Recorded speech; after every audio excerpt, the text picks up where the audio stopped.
Welcome, everybody. Welcome to Inside the Booth. I'm your host, Dan the Law Arena. And tonight we have Oya. Hey, how's it going, everybody?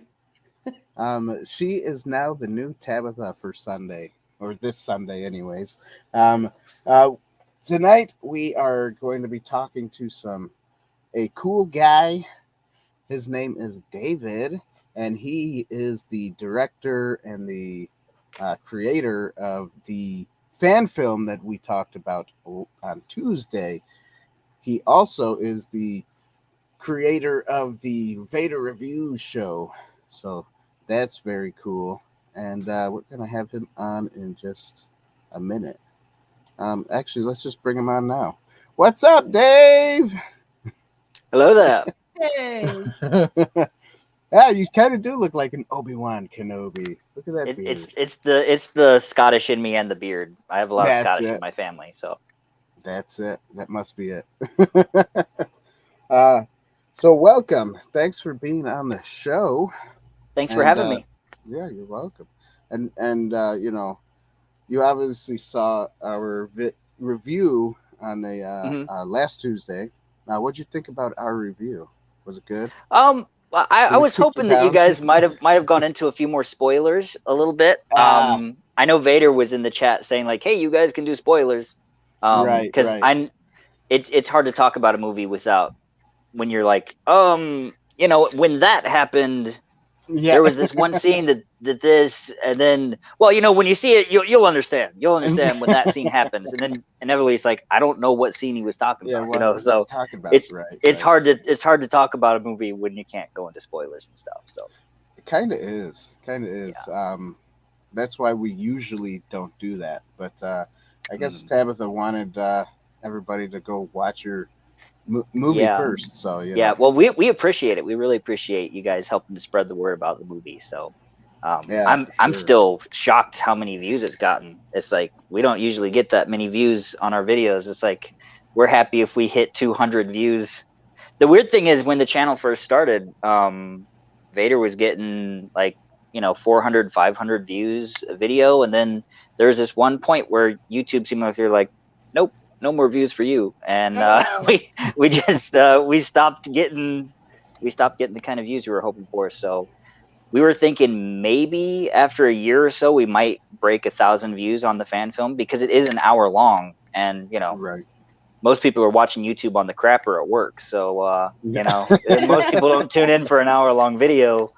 So we thought it was going to be a hard sell to get people to want to watch an hour-long film by a bunch of nobodies, but fortunately, people seem like they're liking it, because like we're over 4,000 now. It's like feel like Vegeta's like we're over 4,000. You know, it's like it's pretty exciting. So it sure is. I hope Vader appreciates my mug. I'm sure he would. Yeah, and my Vader behind me, and I got I got a goblet. Yeah, my mom got me one of those for Christmas this year, actually. So. Oh, that's cool. Yeah, I got a cool like anime Vader shirt too. Oh, do you? Yeah, that's cool. I should have worn it for the thing tonight, since we're talking about Darth Vader and everything. But this shirt's just more comfortable, I guess. But I'm not wearing a pirate shirt, by the way. This is some kind of Indian thing, like something from India. I was gonna say it's more like Obi-Wan Kenobi or Jedi. Well, it's kind of weird. It's like the shirt's from India. This is like a kimono type of thing because it's nice and baggy. Because editing the movie, I got too fat to wear my old rock and roll T-shirts, because I was pulling a lot of long hours just sitting there, drinking lots of tea and Mountain Dew to try to stay awake while I was editing. So I've gotten too fat to wear my old stuff, so I had to buy a bunch of baggy clothes. So nice. So my New Year's resolution is to get back into rock and roll T-shirt skinny shape. So gotcha. That's fingers crossed I can do it. So right. We got Uncle Mike in the chat. What's up, Uncle Mike? And then we got Sketchy Guy. He says, "What?" I'm guessing. Can you trust him with a name like Sketchy Guy? I don't know. Sketchy. I don't know. He's kind of sketchy there. He's actually the one who created our caricature logo. That's cool. Yeah, Oh, sketch like sketching. Okay, I was thinking Yeah, sketchy yeah, like yeah. a shady kind like of a dude. shady dude. Yeah, well, you know, I can go both ways. Yeah, I'm stuck in like 1940s mindset because I grew up watching old black and white movies. Oh, Because really? my mom and dad, my mom and dad were real careful with what we watched when we were kids. What's one of I your didn't favorite see. films for that? Oh, let me see. Like back in the day, I'm just curious. From the old type of movies, I really liked old Humphrey Bogart movies. The Maltese Falcon was one that I really liked growing up. To Have and Have Not was really cool. I like the movie like Cool Hand Luke. I don't know. You if know, you I've saw never that or seen not. that one. I've heard of it, but I've never pretty seen good. that one. It's a good movie. So I mean, you know, Cool Hand Luke, that could be a good nickname for Luke Skywalker too, I guess. So. Yeah. Yeah, that'd be good. Yeah, so Creature from the Black Lagoon, that's one of my favorite classic movies. So we got Master of Snatch. Don't know what that is. I know who he hi is. guys. Oh, do you? Yeah, Hi guys, yeah. what you all talking about tonight? We're talking about me. It's going to be a super awesome show. We're interviewing this awesome guy named David. He's a director and creator of the fan film, Star Wars fan film. What's it called? Jedi. Fallen Jedi. Fallen Jedi. That's it. You know, the frustrating thing about that was I was writing this early on in like 2018, and I hadn't even heard of that Jedi Fallen Order game. Okay, and then right when I picked the Fallen Jedi title and was like, that's what we're going with, and we announced it on the channel, then everyone was talking about Fallen Order. And whenever I tried to search for Fallen Jedi, Fallen Order stuff is all that was coming up. So I thought, we're going to get buried in the algorithm of everyone thinking this is like Fallen Order or something. So I got tired of seeing Cal Kestis's face when I was looking for my own fan film for a while. But, you know, fortunately, people seem like they're hearing about the movie, though. So it's all good. Yeah, yeah. I mean, as long as we all just keep sharing it and telling people. Yeah. I actually really like that game, Fallen Order. I still haven't played it. I need to. It's really good. But I've heard it's good. The last Star Wars... all of it. Yeah. I think the last Star Wars game I've played was actually the new Battlefront, the EA Battlefront. Oh, there was a big controversy about that one. Yeah. So so I guess let's get into more of what you do, I guess, and let's start asking you some questions about the beautiful fan film, Star Wars fan film movie. So yeah. Okay. So tell us a little bit about yourself, what you do, and I mean, I kind of mentioned a little bit, but it's better to hear it from you, I guess. Yeah. Well, I don't want to seem like I'm tooting my own horn, but the only reason I did so much on this film is because we have such a small crew. But I wrote and directed the film. I played a few of the characters in it. It was kind of the whole film was kind of an exercise in doing as much as we could with little, really. My brothers always say we make little big movies because we try to figure out how to make something as big as we can with nothing practically. So I wrote the film, I directed it, I did all the compositing, special effects work, and I edited the thing. I played a few of the characters. I was Palpatine. That was a lot of fun getting into the makeup for him. Nice. And really, the whole reason we can go into spoilers and everything with this, but like at the end when he uses the lightning and everything, that wasn't in the original script. Vader and him just had a very kind of pretty basic, like, hey, I completed my mission. Hey, good job, buddy. You know, that kind of pretty basic conversation. It was written like Palpatine and Vader, but there was no antagonism between the two of them. But right then, when we were working on that part of the film, that's right when Star Wars Theory had that crackdown on his fan film. He had that problem with his Vader Shards of the Past where it was some big studio, I think it might have been Warner Brothers Music or something. They copyright claimed something. And it was looking like fan films were going to, like, no one was going to be able to do fan films there for a while. Or at least that it was going to be very hard to do fan films in the future. So I thought, this might be my only chance to ever play Palpatine. And even though I didn't originally plan it, I thought, if I don't like do the Force lightning at least once as Palpatine, I'm gonna be kicking myself for like the rest of my life, because like, that was my one chance in the Palpatine makeup to zap somebody, and I didn't take it. So I quickly rewrote the scene and threw in a little bit of Vader kind of being like, hey, this robot body you gave me is stupid. That's why I have to push it so hard. And Palpatine's like, I can't keep fixing you every time you come back from a fight. You're pushing it too hard. And so that's where that whole bit with him zapping Vader came from, was just because it's like, I wanted to do the Force lightning effect and zap somebody. So kind of childish, but you know, so is dressing up like a Star Wars character. So, you know. Yeah, exactly. It all worked out. It works. So. It works. That's right. Yeah. So GilkMan is here. What's up, GilkMan? I usually call him the Milkman, because that's what I used to do when we first started doing this. That's fun. So, what do you have any questions? Yeah, how did you find like you mentioned that did you have a cast, like a huge cast, or was it actually pretty small? Like, and how did you find the people for the parts that you did do? Our cast was actually incredibly small. We had our Vader. He's the guy from Vader Reviews. Which we were a little worried that people might not be able to take him seriously, because the Vader Reviews stuff is so silly. We were hoping that people would be able to take him seriously in the actual movie. But then, other than Vader, we had my friend Micah, who plays the Jedi. He was my old supervisor back when I worked at a call center. Okay. And so that's where I met him. I found out he liked Star Wars and he liked filmmaking. And then we had our Jedi Padawan at the beginning of the film. Okay. And she's a real good personal friend of mine, that she's a cosplayer and she's never acted before. Okay. It's just when COVID hit, that completely derailed our production, and it gave me too much time to think about the movie. So I added all this new stuff into the film that wasn't there before. And I was like, hey, I had this idea for this scene with a Padawan. Would you want to do it? And she loves making costumes, so she's always wanted to collaborate on a project together. So she designed the makeup, and she made her own costume, her own lightsaber. Yeah, she did she do the makeup?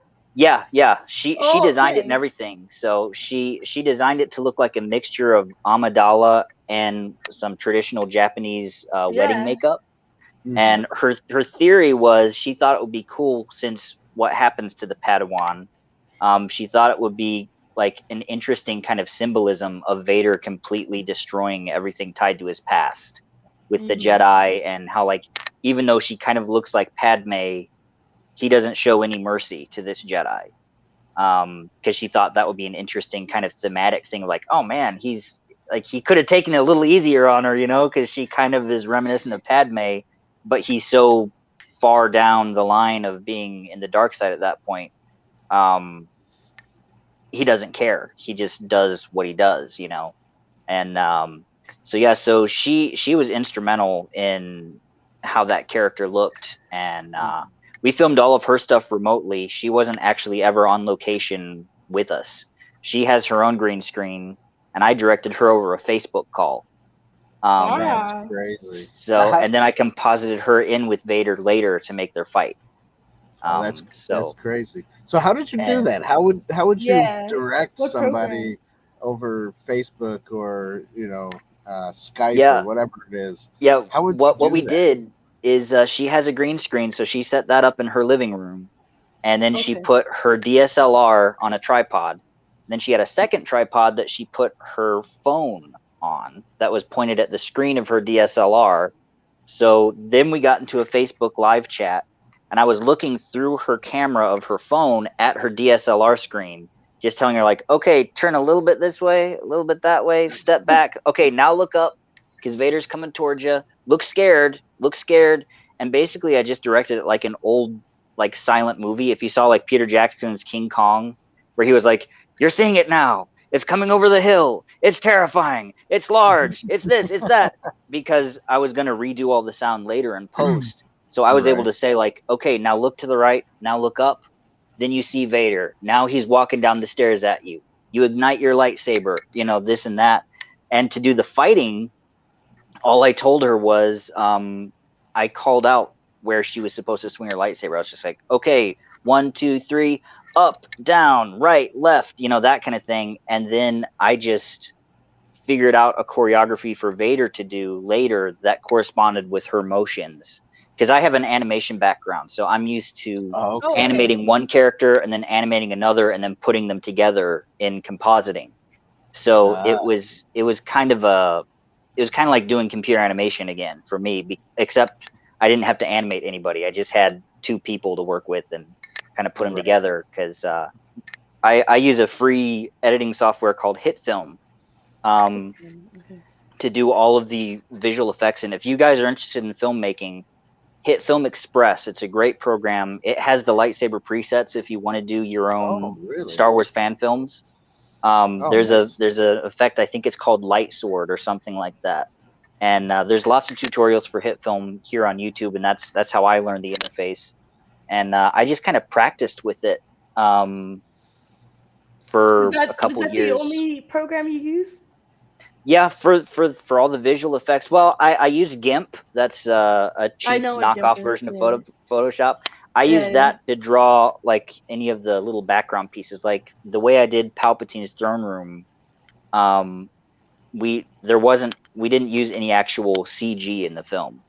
But to get the 3-dimensional background for Palpatine's office, I drew all these little pictures, like really high res pictures of like all the lights and the doorway and the floor, the ceiling. I drew a long strip like this for the step and then the top of the step. And then I brought it into HitFilm, turned all those pictures into 3-dimensional planes, where it turned each picture into kind of like a piece of paper that you could turn and position. And then I stacked them all around to kind of like build a rough geometry. And then I had a digital camera that I could actually pan through, and it made it look like you were in a room when it's really just tons of pictures that I drew in GIMP. That's what I used to make the landing platform that Vader fights with the Jedi on at the beginning. Every step he walks down when he's coming towards the Padawan with his lightsaber, when he turns it on, that's just like a stair step of flat images that I kind of like put here, rotated, put another one here, rotated, put one here, rotated, put it there. And it built up the 3-dimensional space and simulated a 3D shot, even though it was just pictures that I drew. So, complicated kind of nerd stuff there, I guess, but it was fun. So, yeah, whatever works, especially if it's free, you know. Yeah. Yeah. That's cool. That's cool. I like that. Yeah, one of these days you're gonna have to get, everybody giving you some money so you can make like a real fan film. You know, that we wouldn't mind, because actually this was not supposed to be our big fan film. This was supposed to be like a little place saver project, because I had another film that I was writing that was going to be like our big fan film.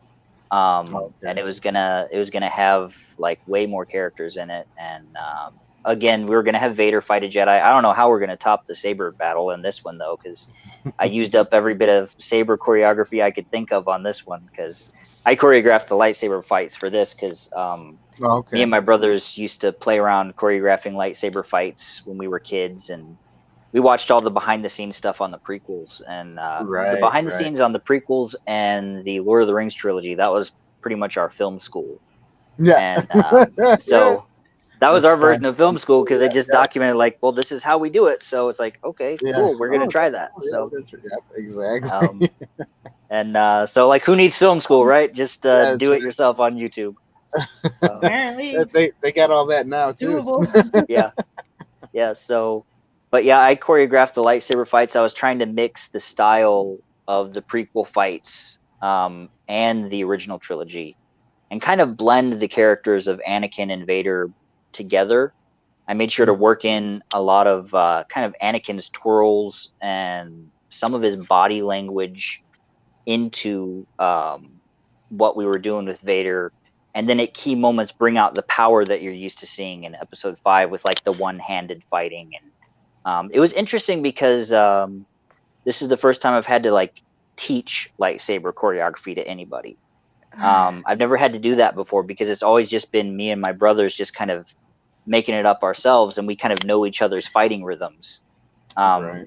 But this was kind of cool because I actually had to teach people how to do this stuff this time. So that was kind of an interesting thing, because seeing people pulling off the choreography you're seeing in your head is a really cool feeling, because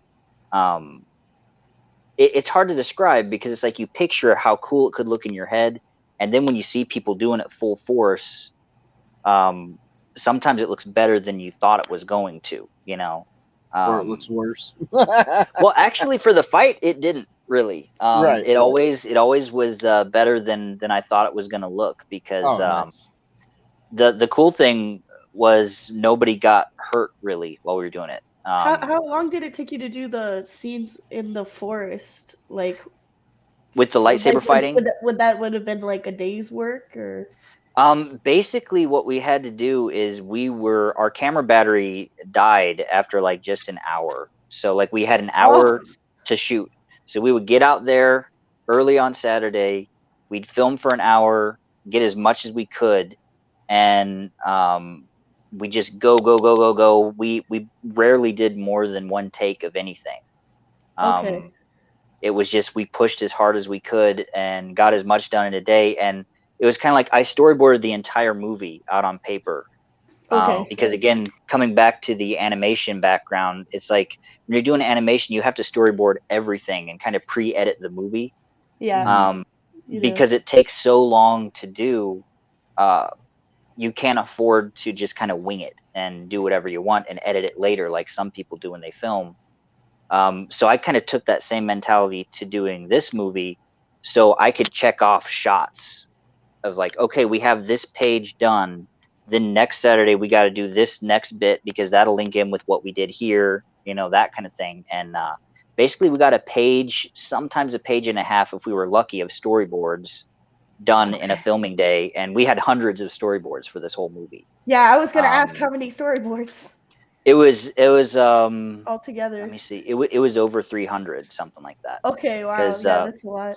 Because you got to think every cut that happens was a separate storyboarded shot when you're watching the whole movie. Every time a camera angle changes, every time, like especially for the fighter sequence, because that has that really rapid George Lucas Episode 4 starfighter battle kind of editing.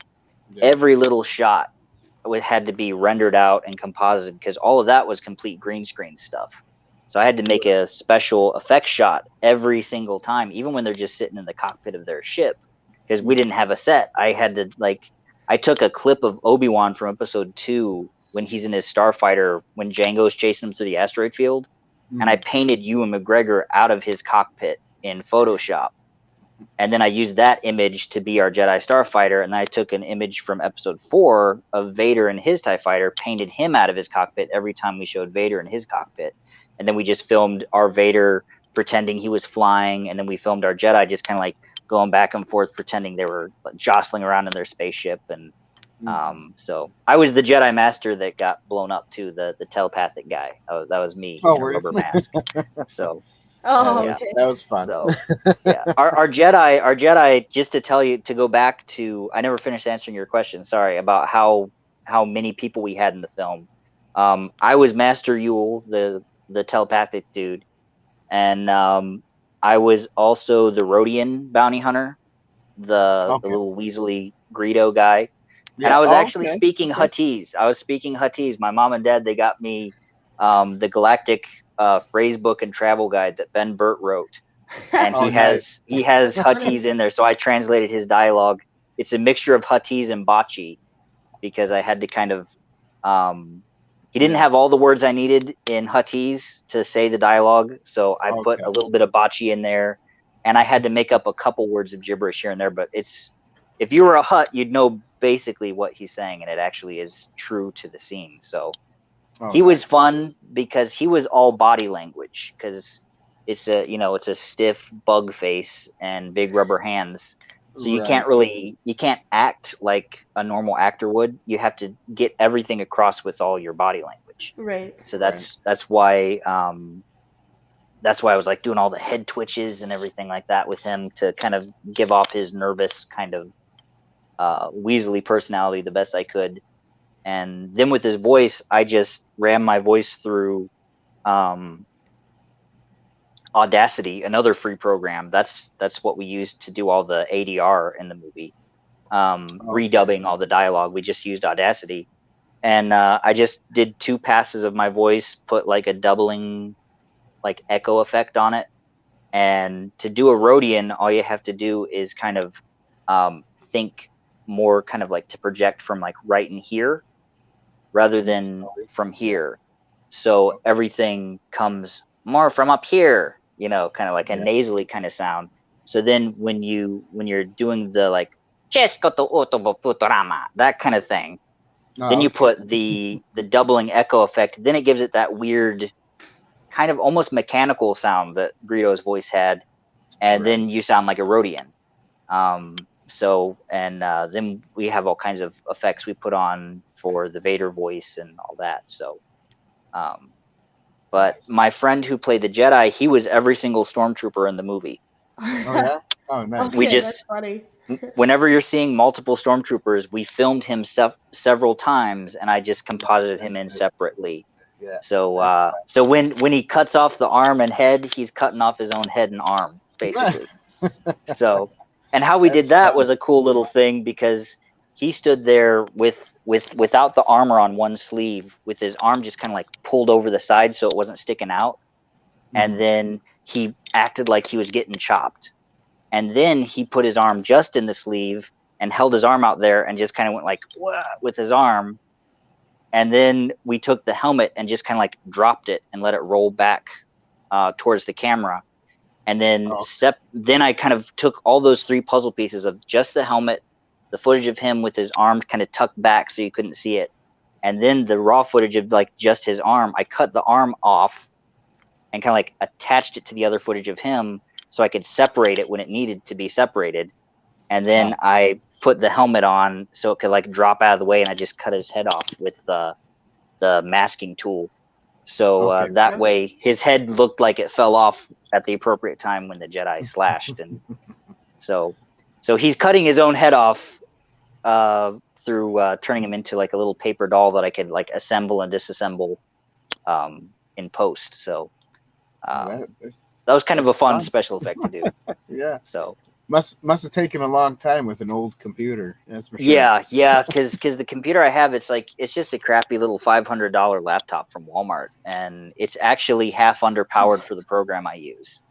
Yeah. So giving me a headache. Oh no. Yeah. That's Yeah. awful. Sounds awful. Yeah, I did all the score on that too. So I was actually I was a Did you I was do a the musician. editing as well? Yeah. I was Okay. that's how small our team was. I was the editor and I was the special effects guy, and I laid in all the sound design. Fortunately, Ben Burt made all those great Star Wars sound effects, so I just was able to pull those from sound libraries, and that's why the sound is so good, because I'm just using real Star Wars sounds. And but with the music, we didn't want to get a copyright strike from using John Williams scores. Right. So because how we thought, did you do that? That's the question. Yeah, I was wondering how could you have avoided because copyright? a lot of it does sound very similar to it. So yeah, well, what I did is I have a MIDI keyboard and like a music program that a good friend of mine gave me. Because believe it or not, I used to be in a hip hop group back when I was younger. I didn't do any rapping, but I helped make some of the beats for these guys that I knew. And my buddy that was in the group, he saw how much I liked some of the instrument samples in it, and he was like, "Hey, I'm just gonna give this to you so you can have fun making some music with it." He said, I know you'll make some cool stuff. So what I did is I set up a digital orchestra for myself. I found all the instruments of an orchestra. I panned them to where they should be audio wise, so it sounds like you're actually sitting in on an orchestral recording. And then what you have to do is I play a scene back. I chopped every scene up to where like I didn't just sit there and like record all the music for the movie all in one pass. I scored every little scene separately. So I would have like maybe a 5 to 10 minute scene that I would play back on my computer, and then I would play a rough pass on the piano to know where I was going to put each theme. Like, okay, when does the Force theme come in for the Jedi? When does Vader's theme kick up because Vader's doing something? And then I just write incidental music to kind of blend from theme to theme, trying to keep it as much like John Williams as possible. And then once I had my rough piano track where it's like, okay, I'm liking where this music is hitting. It's not stepping on the dialogue. It's leaving plenty of room for sound effects. Then I'd go through and I had to record every single instrument of the orchestra, the oboes, the cellos, flutes, violins, French horns, trumpets, timpani, all that stuff. I had to record it all in layers and mix it all together to try to make it sound as much like real instruments as possible. And that was the most fun for me because I was actually a musician before I started doing film. Oh, nice. So doing the music was the most fun. We got George Lucas here. He's watching. George Lucas himself. The real right George Lucas. The real George Lucas, everybody. Wow. It's my lucky day, I guess. I hope he liked my movie. Yeah. Hope he liked it. I think he liked your fan film probably better than what Disney's doing to his stuff. Oh. I would hope.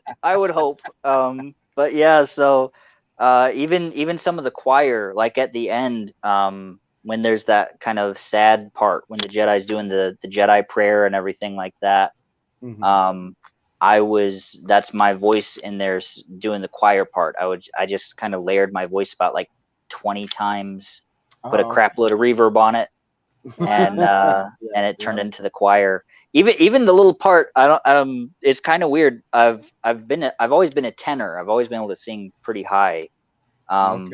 But for some reason, this one day when I was singing, my voice hit a high note that I have never been able to hit before. And it's like that part where the sunlight is shining down, where it's the close up on Vader, and there's like the really high, it almost sounds like a little boys choir is singing in the background. It's like, that's actually me too. And I didn't pitch it. It's like, I don't know how my voice got that high. It's just like my voice just opened up and it was like, wow, what the crap? I could sing higher than I realized. But now, was that falsetto or is that? No, it was weird. I've never been able to sing that easily before. It just felt like my voice just opened up, and it's like I could hit any note I wanted to. I don't know. It was like a Neo style epiphany for singing, I guess. It's just like something clicked, and it's like, and then it left, and then it's like then I couldn't sing for the rest of the day. I felt like I'd been like screaming, so maybe I shouldn't have been trying to sing that high, but I got it, and. You know, the saying goes, pain is temporary, film is forever. So like, as long as you get it and can record it, that's all that matters. That's it. So. Awesome. So, Phil TMNT, what's up, buddy? How are you? TMNT, that reminds me, there's a Ninja Turtles reference in this movie. I don't know if anybody noticed it. There is a Ninja Turtles reference. When Vader has the Jedi pinned to the tree and he says, now I'll finish what I began with your eyes. And he's like trying to get, he's like, now I'll finish what I began with your ear when Shredder said that. I actually thought about that when I heard that the first time I watched it. So, I would love to make a Teenage Mutant Ninja Turtle fan film. There are these guys called SK Props, I think. They make these amazing turtle replica suits, but the problem is they're $2,000 a suit. And it's like, oh crap! Right. Yeah, if it was cheaper, I'd get them so I could make a Turtles thing. So it would be fun to do all that crappy '90s synth score. That would be a blast to do that. But cool Turtles fan film. Yeah, I think especially awesome. Remember that Turtles meet Batman comic. Like imagine Teenage Mutant Ninja Turtles 90s suits, and then you get like a replica Michael Keaton Batman suit, and then you try to make it like the Michael Keaton Batman meets the 90s Turtles, and you mix the Danny Elfman score with like the crappy 90s synth Ninja Turtles movie. That would be a blast. It would be fun. That'd be fun. Maybe even have Batman dance to Vanilla Ice's "Go Ninja, Go Ninja, Go" or something. That would be interesting. Put that on the end credits at least. Oh, my cat's making a cameo appearance. Nice. So I actually drew something not too long ago, well, probably about a year ago.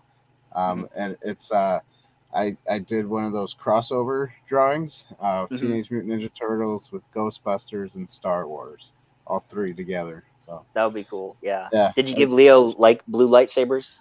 No, but it is Leonardo and Donatello. The other two in my little story have passed away, and that's why they're traveling, trying to find them in time or in the past or in the future. Who knows where? Yeah. But they ended up in one of these Star Wars worlds. So that's cool. Yeah, and I guess on one of the huts that I have drawn on the side is a little symbol of Stargate. How they got the little Stargate, the chevrons. Yeah. One of them are sitting on top of that. So it's the ultimate crossover. Yeah, that's right. So there's a little Stargate there too. So it is the ultimate crossover. My brother's a huge Stargate fan, and he did the cinematography on the movie when we were doing the location stuff. I kind of had to handle the cinematography on the green screen side because I knew with compositing of what shots and angles I needed.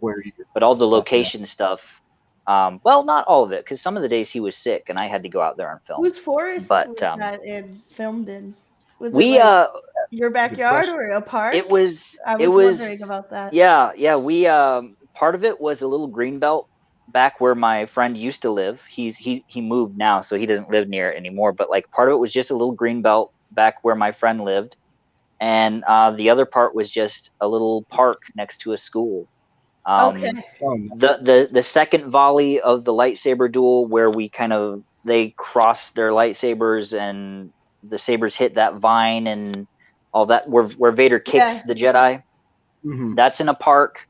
And then the part with the bounty hunters where the bounty hunters are talking, that was in a park. And then the rest of the location stuff is at a little green belt. Did you put the vines that way, or was that natural? The vines are just there. Yeah. Nice. The thing I added was the little particulates floating through the air. Because I watched the Rurouni Kenshin live action movies. I don't know if you guys have seen those or not, but they have some great sword fights. The ones based off anime? Yeah. Okay. I haven't seen the movies, no. But they're really good. They're one of them is pretty bloody. So if you don't like bloody stuff, you wouldn't like. Okay. But there are some amazing sword fights in those Kenshin films, and the director of those movies, he said he always tries to make sure something is floating or falling through the air in his shots, whether it's leaves or like embers or something.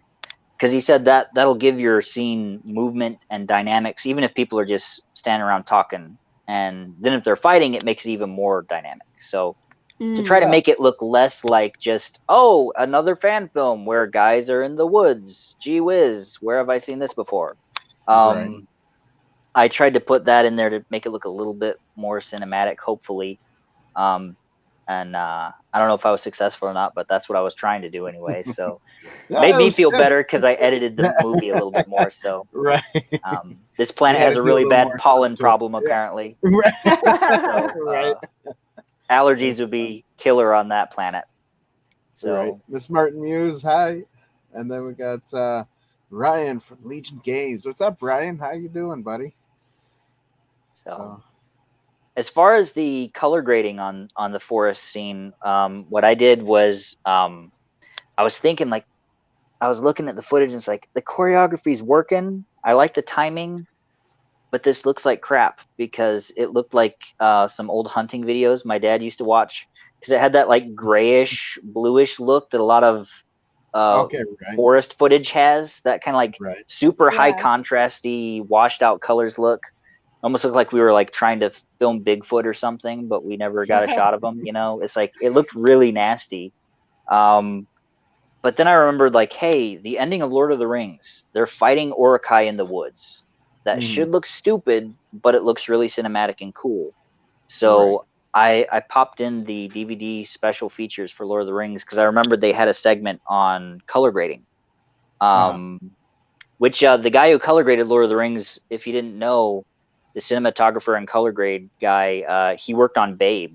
He did the color grading for Babe. The movie Pig? Oh, really? Yeah, about the little pig. Yeah. So the guy who did the color grading on Babe, he also color graded Lord of the Rings. That's funny. So that is. Talk about moving up in the world. Yeah. So I looked at how he color graded the ending scene with Aragorn in the forest fighting the big Uruk-hai dude, and he said, while what you think you need in a forest scene is a lot of green for the leaves, Yeah. he said actually what you need to make a forest look alive is more reds and yellows, because then the tree trunks and any sunlight filtering through the trees will pop and you'll get all kinds of extra colors that you couldn't see before on film. And so I boosted the greens a little bit just to try, because we were shooting at all different times of year, trying to make it look like the same time of year. The same time, yeah. You know, it wasn't very successful. In some shots, you can totally see the trees are totally dead, but like we were pushing it to the very limit, trying to capture a timeline so we wouldn't have to wait a whole year to film again, because you know it gets pretty cold in the wintertime. So whereabouts do you live? We're based in Oklahoma, so it gets okay. like freakishly hot in the summer and freakishly cold in the winter. So do you guys get snow? Like legit snow? Or? Rarely. We get ice more than snow if we get anything in the winter. Ice storms. Yeah. Okay. So a problem. Yeah, a problem we had with the film is we also get a lot of tornadoes down here. Oh. And the scene, we had already filmed the part where I had, had Vader like pin the Jedi to the tree. I got that shot, and it was like, okay, this looks really cool. When we were like looking back over the footage, it's exactly what I wanted. I had storyboards of how the whole ending of the fight was going to go, and then a tornado blew through and it knocked that big tree over, and it totally destroyed that tree. And it was like, crap, we haven't filmed the rest of the ending yet. It's like that tree needs to be in the background of the ending of this, lightsaber duel. So I had to completely rethink the whole finale, where he's crawling, and we had to have them go the opposite direction of where they were originally going to go, and we had to just make it up on the day as we were shooting. And but the tree falling down did give rise to another cool little scene, because I was like, this dead tree looks cool because it's a big tree and it was all splintered. So me and my friend went out there, my Jedi friend, and this was one of the days when my brother was sick, so he couldn't come out there and film anyway. So it was like, well, if we're a really small crew today, it won't matter. And I filmed my buddy running through the woods, and that's how we had the probe droid sequence. I just storyboarded that in the middle of the week, because I knew my brother wasn't going to be able to come out and film and help us with another big section of the fight. That was a cool section with the probe droid, Yeah. Yeah. The probe is a toy that's this big. So it's that big. Oh, that's cool. Yeah. That's cool. I balanced it. I balanced it on a green straw so I could key the straw out, and was just holding it in front of poster board and like very slowly turning it, trying to make sure it didn't wobble as much as possible. And then so that's how I got some movement in the probe, as it was kind of like floating past the screen. And that's cool. So it's one of my favorite shots in the movie, when the camera's looking up at him and the probe comes over his shoulder out of focus.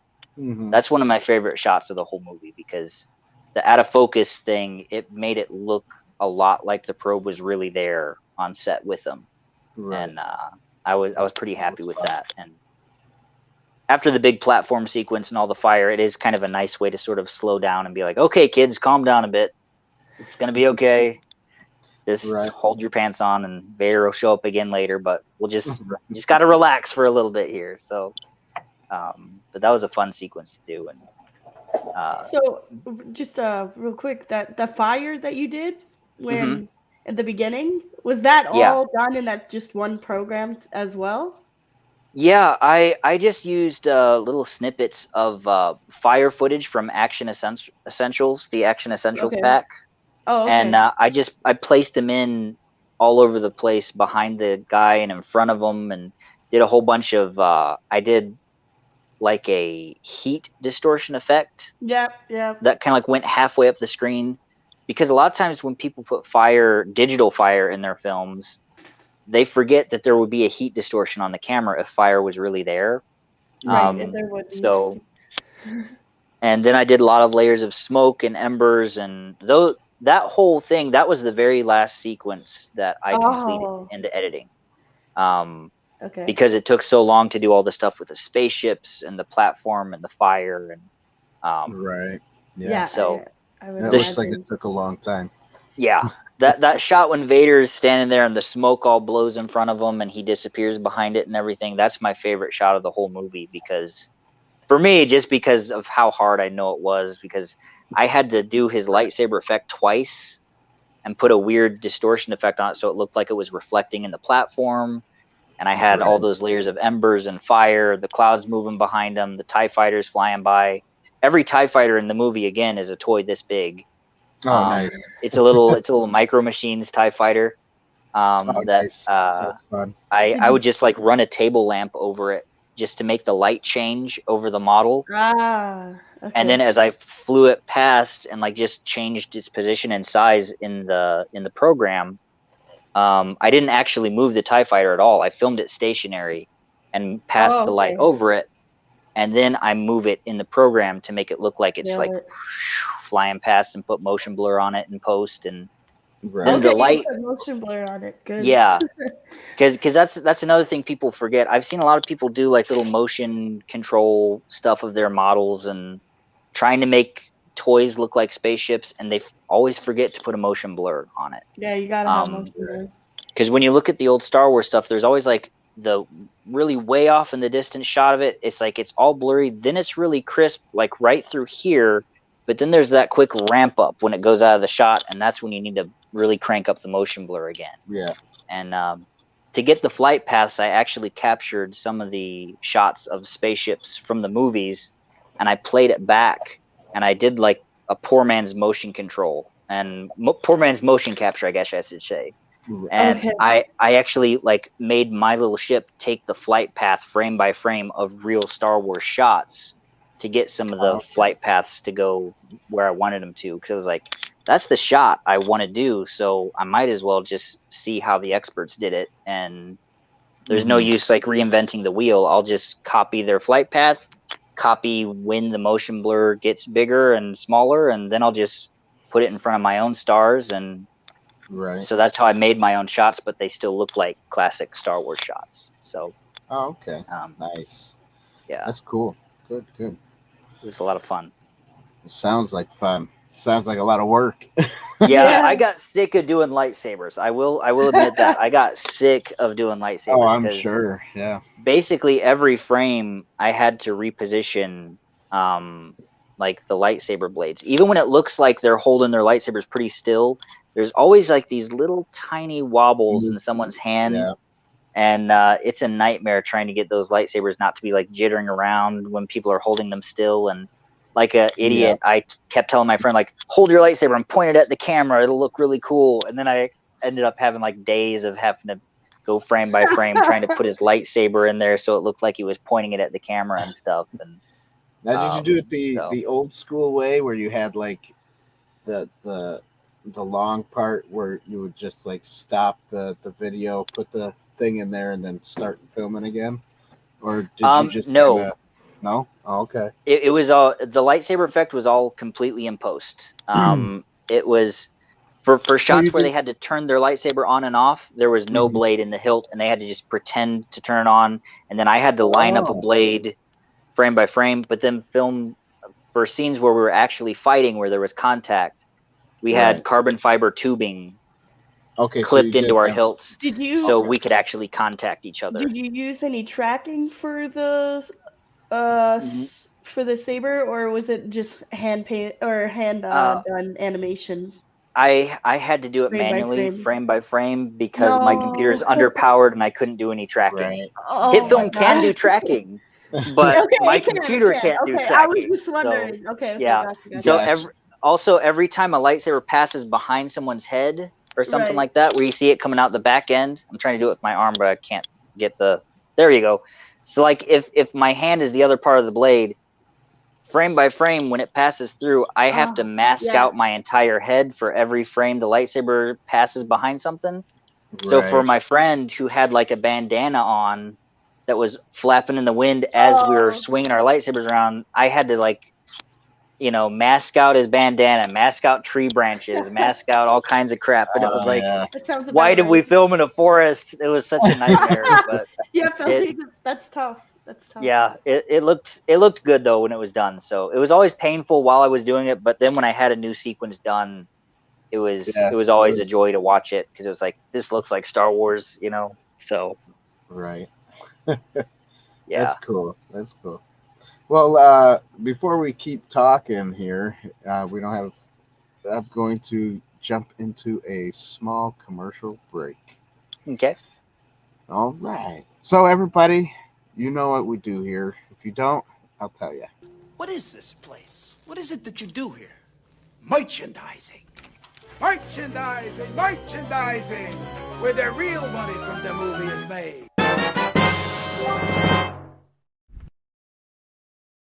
Oh, it's beautiful. It is beautiful, everybody. And if you like what we do here at Inside the Booth and you want to help support us, go buy yourself a t-shirt or a mug or something. There's other ways to support us by going to Patreon, and on the Patreon page you can support us for just $1 a month to become a member. And we have various things that we do with our Patreon members every once in a while. And yeah, that would be good. Also, share. Don't forget to share this video and tell your friends about us. Don't forget to vanquish the like button. Boom, boom. Looked like it was crushing my head there for a second. Yeah, and don't forget to... Want to ring the bell? All right. Ding, ding. That's right. Ding that bell so you get notified for more content. And another thing I want to tell everybody real quickly is that we are so close to getting 1,000 subscribers, and we are so close to getting 4,000 view hours. And to get those view hours, I would encourage everybody who's watching right now to play all our videos. You can put it on mute, put it on your TV, and just play it through the night while you're sleeping. We need those view hours. It's almost there. I just want to hit it, you know. We just want to get it done so we can monetize this channel. So if you guys, like I said, if you like what we do, just help us out with all those little tidbits. So there's the commercial. Thanks. Yay! Yay! Back to David. Back to me. And, back to me. Yeah. And I hope I'm not rambling too much with my answers. I feel like I'm kind of going all over the place. I mean, you are going all over the place, but you know you're filling in the time. So okay, that's good. It's as long good. as it's working for everybody. It's working for me. Oh yeah, do you got any other questions? Yeah. Okay. I do. Is there a particular shot that you found it more difficult than the majority of the movie, like a sequence or something that you filmed and that was a lot more difficult than you expected it to be? Yeah. I would actually say that the Starfighter bit at the beginning, that was way harder than I thought it was going to be. Okay. Because again, I used to do computer animation. Right. So I could make a ship model and I could just kind of make it fly through digital space however I wanted to. And when I was storyboarding that sequence, I still kind of had that mindset of like, oh yeah, the ships will just fly this way and they'll fly that way. They'll bank right past the camera. And then when I started trying to do it with actual models, it was like, crap, I can't get these stupid ships to do anything I want them to do hardly. And I had to throw out all my storyboards and just recreate the scene, just kind of like shot by shot, the way you're totally not supposed to do it if you're doing animation. Right.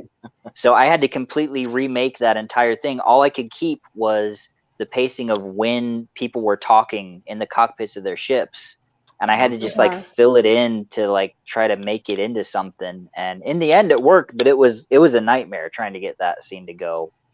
And then weirdly, getting Yoda to work. It doesn't Oh yeah, seem I was like it would gonna be that ask you about complicated. Yoda. Yeah, I was gonna. I forgot. But yeah, he Where did you get that puppet? That's my question. I had to kind of make him, actually. Okay. Oh, nice. He's a kind of a modified thing. I found this little toy. It was like from definitely Revenge of the looked like Sith. Oh, really? Oh, go He ahead. he was like he was like this mechanical Yoda that like you could ask him questions and you'd like push his hand and he would like do like little Yoda quotes from the movie. You know, it's like, you know, it was this dumb toy. Right. But I saw like he has a rubbery outer skin for his face.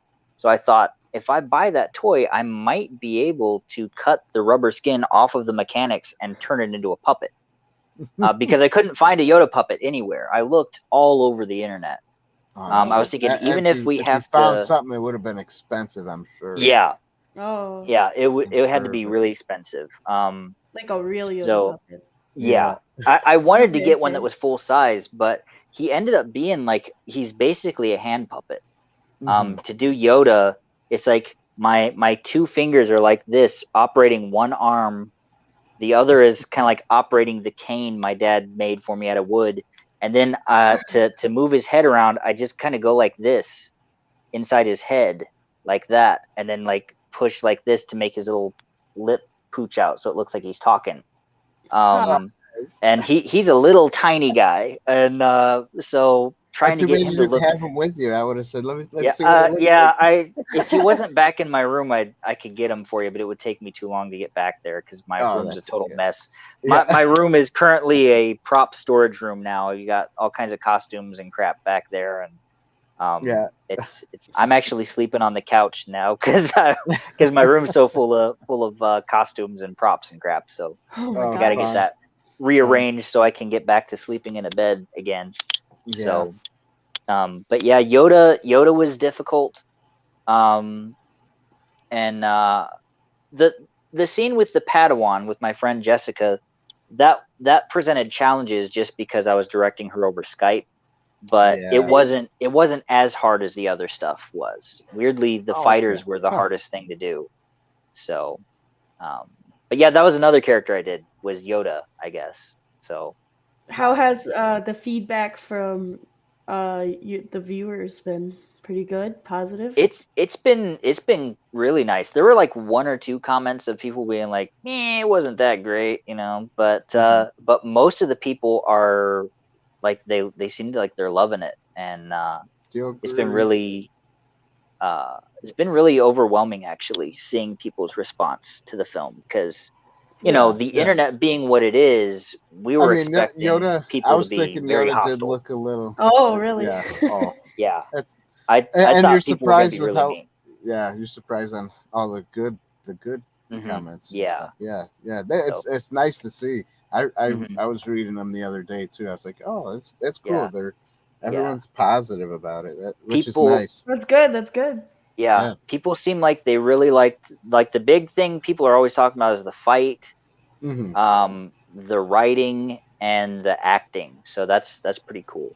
Yeah, be nice to get a few more comments on the music, but you know, as long as they're not hating the music, that's a good thing. But the writing, we were really hoping people would like that, because the Scurf Scuttlebutt podcast. Oh, hey, I was just on their podcast last night. Oh, were you? They're really cool guys. Cool. You guys need to subscribe to them. What up, they're so. Actually, I am. I was on their podcast too a year ago. Cool. So yeah, cool. It was fun. They are cool guys. I like them. Yeah.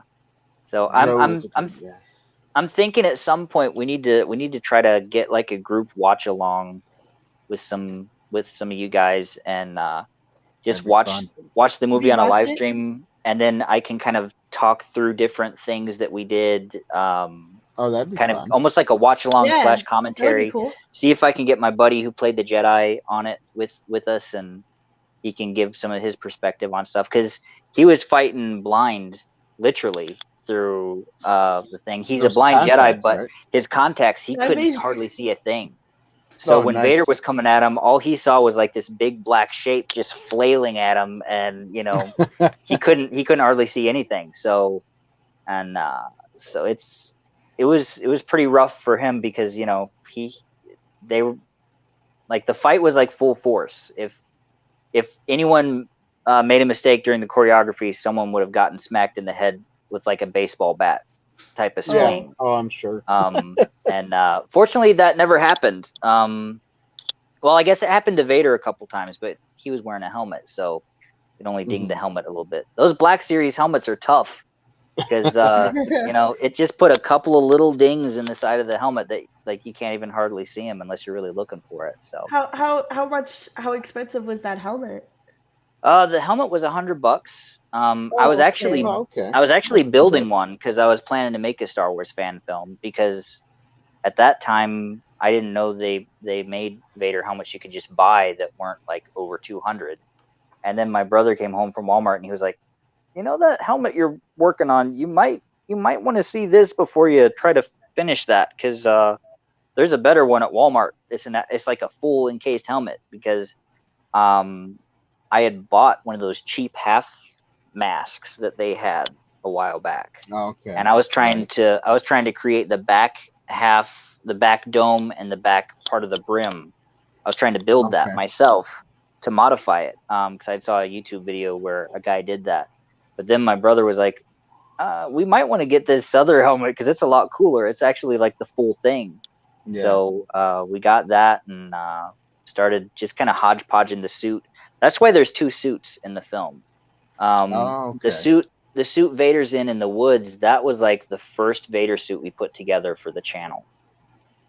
But the fighting was so intense, and we were out in the woods in 90-degree weather, 98-degree weather sometimes, doing the fighting. And the suit got destroyed being out there doing all that crazy exertion in the heat. So we actually ran a little support thing to raise money for a new suit, and we were actually able to even upgrade. So that's why the platform scene at the beginning, he's in a cooler suit, and the ending where he gets electrocuted by Palpatine, he's in a cooler suit. Then all through the middle, he's in an older suit. So I was like, well, I want to wear the new suit for like, in the middle of the movie, just to make it look cooler. But it's like, that won't work because you'll have two Vader suits and it'll look cheesy. People might notice that like the suits change. I thought people would notice. So that's why I wrote it in that my character talks to Vader about like the new field armor and all that kind of thing, to make it like, well, if there's a reason in the story why he's wearing a different suit, then it makes it okay if the armor switches out a little bit, and then it won't be as big of a deal, hopefully. Because then if anyone's paying attention, they'll be like, oh well, yeah, but that Faust guy, he was inaccurate. yeah, I knew there'd be some of that going on, but it's like, hey, what are you gonna do? It's like, buy me a better suit if you want screen accurate. Yeah. Our stormtrooper was pretty accurate, because the armor we used for him, that was actually a second generation casting from one of the suits that were actually used in Episode 4. So it's not an actual screen prop, but it was molded from a screen prop. So that's kind of cool. So we're almost official with the stormtrooper. So hey, you know what? It works. Yeah. That's all that mattered. It worked, and people enjoy it because it's more of this storyline, I think, for most people. Yeah. Because most people have been, I don't know, what do you call it, burned by Disney, and disappointed quite a bit. Quite disappointed. I'll be honest with you, I did watch the Bad Batch, and that seems to be doing pretty decent right now. So I haven't seen any any of the animated shows myself. None of them? Oh man. Well, I've seen little bits of the Clone Wars. I just could not get into it. Really? Myself. I don't know. I heard it's really good. It is. The Ahsoka character. it's like I couldn't get past the first season of Clone Wars. It's like I hated Ahsoka with a passion. Well, it's like yeah. this Well, character. when you get past the first season, it gets better. I've had a lot of people tell me that. It's just kind of like, I'll take your word for it. I don't just don't want to watch it. I don't have the time. I don't have the time to sit through it. And I know a lot of people really love that character. So it's like it's nothing against anybody who likes it. But, because I like the prequels, and there are tons of people who hate the prequels. So I get it that there are always going to be things in a franchise that like you might like and other people won't care for. Right. And so I get it, and I don't like begrudge anybody liking animated shows or even the sequels if they like them. It's just like they're not for me. So I don't even like Star Wars. No, I'm just kidding. Well, that's cool that you like the movie then. But, I'm kidding. But yeah, totally kidding. I knew we were just taking unsubscribed because you said that. Yeah, they would stop following me. It's okay. No, I'm totally kidding. I love Star Wars. Yeah, I knew we were taking kind of a risk with blending so much of the prequel stuff into this film because, like, I knew a lot of people didn't like the fights in the prequels because they said, "Oh, that looks like a twirly dance" and blah blah blah. But yeah, you did. I think you did one of those twirly dances. It's fun. But the reason I did like to see the power Vader had when he would strike. That was nice. Yeah, it's kind of I mean, I'm not fond of the show. Was the Obi-Wan Kenobi there? Yeah, but the way Vader. I did, but the way Vader struck, with his saber, that power and that force was behind it. Yeah, so that's kind of like reminded me of what you guys did. Yeah, that force that's behind it, which is nice. Yeah, that was frustrating seeing the Kenobi show because I had the sequence where Vader lifted the Jedi up, surrounded by fire, storyboarded back in like 2019. Yeah, and it just took us this long to get the movie finished. And then it's like when Kenobi came out, it's like, crap, he's lifting Obi-Wan up in the air with the Force, surrounded by fire. People are gonna think we copied off of Kenobi, but it's like, but I came up with that on my own, But fan films, it takes us so long to get stuff out there. Sometimes, every Star Wars nerd thinks like, what's cool? Vader. What's also cool? Fire. Mix Vader and fire. That'll be cool. So it's like, it's not. It's not like a super original idea, but if we could have beat him to the punch, that would have been cool. Because then in my own head, I could have been like, hey, maybe they copied off of me because they thought my movie was just so cool. But I liked that character that was next to Vader when he was getting shocked. I don't. Yeah, the Arbiter guy. I thought I thought he looked pretty cool. Yeah. That was cool. Yeah, that was also great. That was also my buddy who played the Jedi. He was playing that guy too. He did a good job. Okay. Nice. He was the reason that character's even in the movie actually is because my friend who played the Jedi, he was originally going to play Palpatine. But then after a while he was like, you should probably play Palpatine. I think it's probably just because he could tell I really wanted to play Palpatine. Right. But he was going to get to play him, and he was all excited about being in the makeup and everything. And but then he was like, "No, why don't you do it? Why don't you do it?" So I felt bad, kind of taking away his cool like monster makeup guy that he was going to get to play. So I quickly wrote in this other character. I was like, "Well, we'll do him up with some teeth and a cool headdress and." That's good. The headdress, cool. I kind of was trying to. I was a bit inspired by Stargate, actually. The weird like headdresses that the Jaffa wear and everything. There was a little bit of that, kind of like that. I made it like look like it was in segments, kind of like how they did. Yeah. And you can't see it on film very well, but I carved all these little details into the foam. That's that same kind of patterning that the Jaffa armor had. But unfortunately, it didn't really show up on camera very well. But he had a hard time talking with those teeth they kept falling out. So he had to be completely overdubbed the whole time. And, he used to do like death metal when he was a teenager.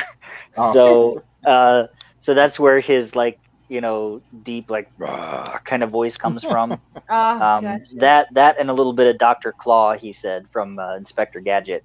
Oh, there you go. So how we did Yeah. him, we like pitched his voice down by 2 semitones, and then I copied that and duplicated it, and then pitched the second one down 2 more semitones. So his voice is doubled in different octaves.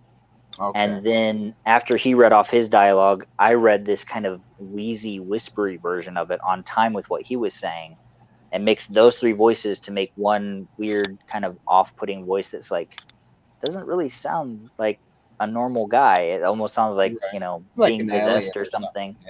Yeah, it's cool. So but yeah, he's an alien that we just totally made up because we were like, well, George Lucas always.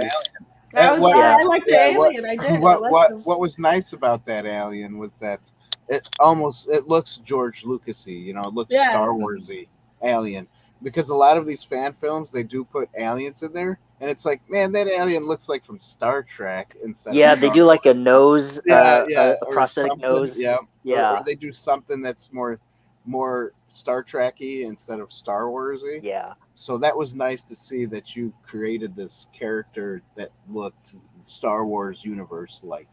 He's kind of a reverse Darth Maul. Instead of having horns appear, he has like a horn beard. So that's what I thought of was Darth Maul, the makeup wise. He was a little bit, but I felt like, it looked a little bit like that. But I like that because it wasn't him either.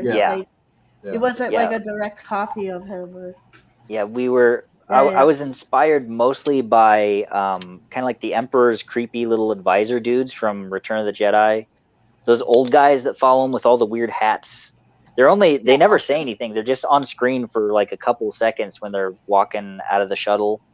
And so those guys, the main dude from Utapau that talks to Obi-Wan about like the battle droids on the 10th level in Revenge of the Sith, the big tall weird dude that's skinny. He looks kind of like the Nosferatu guy.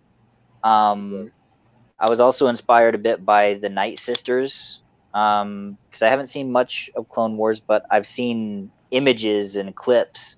So all the red and the weird elaborate headdresses. Mm-hmm.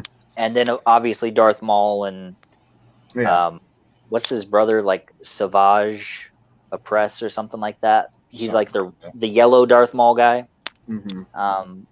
So I just had the face paint on my friend, and I realized he's not looking quite creepy enough, and so I thought, well, what if I give him horns coming out of his chin? That'll make him look weird. That'll be different. I like the horns coming out. It's pretty cool. So I sculpted a lot. I sculpted him out of foam clay real quick. Guy, Tyler the Redbeards. It's crazy how to hear how complex the effects were to pull off. I can't believe I did it by hand. Yeah, and it's like a nightmare for me. It was easier than what I used to do, because when I was a teenager, I used to render out lightsaber fight footage as a TGA sequence, frame by frame, and then I'd paint my lightsabers in Photoshop, frame by frame, and then recompile them as an animation later to try to get lightsaber effects. So as painstaking as this was, it's like, well, at least I'm not having to open up thousands of pictures. You didn't have no. Yeah. That's like old school. That's old school. You didn't have After Effects? What's going on? Nope. This was like Windows Vista. This was Windows Vista and Movie Maker. Yeah. That's crazy. So Windows Vista Movie Maker. Oh, yeah. No. It was harder trying to do flashbacks to my childhood. Yeah. Yeah, because my old youth pastor, he was doing a series of messages where he was kind of like, taking little bits of pop culture stuff from movies and seeing like what can I kind of make a message out of in this movie to kind of like try to appeal to the kids, kind of thing. And that's what we do. he was doing a Star Wars themed thing about faith, how Yoda is telling Luke he has to believe or it won't work and all that kind of thing. The do or do not, there is no try. That whole thing from probably 1,000 youth group sermons. You guys still here? He says Vista had a great. Wait, I'll think of it. Vista was great. No, but I skipped the whole Vista thing. I just did you? Windows 7 to like Windows 10. Yeah. Totally I different. I had Vista, and then it was it XP that was next? I forget. Think so. Yeah. So one of the, I think XP, that was when I was doing all my Maybe. computer animation stuff, and then when it Okay. upgraded again, then all my computer animation software didn't work anymore because it wasn't Yeah. compatible. Yeah, they So do I was that like, a lot. well, thanks a lot, Windows. Now I can't Yep. use my $300 animation software. Windows 98. I remember That Windows was 98. the first animation software I used. It was called Animation Master 98, and that's where I got my start. Back when I was Animation Master. maybe 13 or something like that. Oh wow. It was I tried to make my own Star Wars fan film way back then. I had all my Kenner toys for reference, and I was building 3D models of Darth Vader and stormtroopers, and I was going to make this film called Empire at War, where it was like set right before the events of Return of the Jedi. And it was going to be that a group of greedy Moffs saw that, like, okay, the war is actually going bad. We're probably going to lose. But if we kind of take over our own territories, we can make peace with the rebellion once they win this war, and we can keep some amount of power. Then the Emperor found out about this little plan of theirs, and he sends Vader and Boba Fett to go kill all the guys. That's why it's called Empire at War, because it was going to be like Vader and his army of stormtroopers versus treacherous Imperial officers and stormtroopers, and there's going to be this whole big epic battle. And Nice. I never Maybe made you it, can but still make I was planning Maybe you it. can still. It might be a fun thing to try to make someday. I mean, I've got we have the Vader suit and the stormtrooper armor. Make so. it more of a cartoon. Just draw everything. Well, that would be harder, actually. That would All be the harder, backgrounds. actually, because hand-drawn animation is a nightmare. Yeah, I'm sure. Yeah, because I mean, just think of it this way: 24 frames a second. You have to draw 24 pictures for 1 second of footage. Oh, I know. So it's like 60 seconds a minute, 30 minutes for a half an hour. You know, it's like the numbers get depressing to think about after a while when you're thinking about doing hand-drawn animation. But I've done it before. It's a huge pain in the butt. This fan film actually was going to be maybe a 5-minute short originally. I was going to make it animated. And our Jedi was going to actually be a Chiss, like Thrawn's species. And they were going to fight on this forest moon by a Jedi temple. And then I decided, like, animating a sword fight is a huge pain in the butt. Why don't we just film it for real? And it was going to be a 15-minute fan film. It's going to be like 5 minutes of setup of like why they're fighting, a 5-minute fight, a 5-minute ending, and but then we got a bit of it filmed, and then COVID hit, and it gave me too long to think about it. It's like, well, if I added this and I added that, then it could actually have some more story. And I knew it was going to take way longer to get done. So I wanted to actually give people a movie that was worth waiting for. And then it just kept getting bigger and bigger and bigger. And there are actually a couple of deleted scenes that I had to take out of the movie that would have bumped it up to about like an hour and 20 minutes. Oh, wow. So there's a little bit of lightsaber fighting that got on the cutting room floor, unfortunately, because I was gonna have this little bit of fight that led to another little special effects sequence. How did you decide what to keep in or what to take out? It was really just a matter of what was absolutely necessary to the story. Right. Because it got down to finishing this little scene that was a cool scene, but it was in the middle of the movie and didn't really affect the story, or doing the beginning that was totally necessary with the spaceships and all the stuff on the platform with Kaya. So it was like, as much as I love this other scene, I had to cut it. And I had a dialogue scene with Faust and Vader when they first get back to Coruscant. That I really wish could have been in the film, because it was like a nice little character piece where Vader got to choke Faust with the Force. Maybe you can post it on your channel. Behind the scenes. Deleted scene, I'm thinking about going back. Yeah, maybe Make a even do a blooper true. reel. Enjoy watching Yeah. it, you know. What about a blooper? Yeah, or Well, blooper reels and we stuff. actually didn't have that many. That's the weird thing. I think it's because we were going at such a Everything was panicked perfect. pace. Right, We didn't mess up too much. Oh, that's good. Okay. But if I do end up finishing those deleted scenes someday, we may even pull a total George Lucas and release a special edition There where you go. everything's in there. And There you go. by then, maybe I'll George have a Lucas, computer yeah. program and I can CG some little robots and There you creatures go, and yeah. In the maybe a future, gun AI is or gonna do the two. animating for you. That's Yeah. right. That's right. AI will do everything. Sneak a little gun in the background or something. Yeah. Tyler the Redbeard. Now, we did mention basically this answer already, but do you want to like briefly run through it one more time? The biggest what the unexpected challenge. Yeah. It was definitely the pandemic hitting right in the middle of production. That sounds Because about right. we were filming, we got a little bit of the fight done, and we were like, okay, well, the season's changing and it's getting too cold, all the leaves are falling off the trees, we'll pick this back up in the spring. And then right when we were going to get back out there in the spring, that's when COVID hit. Yeah. And then we had to lock down and we couldn't do anything, so I started doing green screen shots, and that's when I started expanding the movie. And then other than that, the other challenges were just the heat, because we tried to get out there a little earlier in the year. Usually September is pretty nice, but for some reason the year we were filming, it was like in the 90s in September, and it's usually much more temperate in September. But cooler, that year we had like a heat wave coming through right in September when we needed to film. So like when I was out there in the Rhodian costume, it was 98 degrees. And my little Rhodian goggles were all fogged up, and like inside my gloves, it was like I had to dump them out. They were like full of sweat. Beautiful. And it was hard. It was hard. I couldn't hardly breathe because like there's only like this little tiny mouth hole that you can breathe through.